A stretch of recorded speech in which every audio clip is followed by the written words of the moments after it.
నా ఫ్రెండ్ బర్త్డేకి నేను ఇచ్చిన చిన్న సర్ప్రైజ్ అనమాట. అనుకోకుండా 10:30కి వెళ్ళాము బర్త్డే అయిపోతున్న టైంలో. ఆ రోజు మార్నింగ్ నుంచి నేను తనని కలవలేదు. ఇది యాక్చువల్గా వినాయక చవితి రోజు వీడియో అనమాట. ఆ రోజే తన బర్త్డే. మార్నింగ్ నుంచి కలవకుండా ఈవినింగ్ సడన్గా వెళ్ళి అలా ప్లాన్ చేసామన్నమాట. వాళ్ళ ఇంట్లోనే తన బర్త్డే సెలబ్రేట్ చేస్తుంది. యాక్చువల్గా పైన వాళ్ళ హౌస్ ఉంటుంది, కింద ఇది ఖాళీ ప్లేస్ని తను బొటిక్గా మారుస్తుంది అనమాట. తనకి చాలా ఇంట్రెస్ట్ బొటిక్ పెట్టడం అంటే. అండ్ ఈ మంత్ అంటే సెప్టెంబర్ 15న బొటిక్ ఓపెనింగ్ అనమాట. తన బర్త్డే రోజు ఇక్కడ కేక్ కట్ చేయడం మా ఇద్దరికి చాలా హ్యాపీగా అనిపించింది.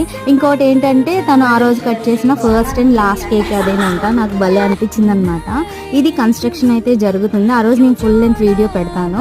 మీ అందరు బ్లెస్సింగ్స్ తనకి ఇవ్వండి అండ్ తనకి హ్యాపీ బర్త్డే చెప్పండి. నా వీడియో నచ్చితే subscribe my channel. Centre of attraction Vasu boy friends.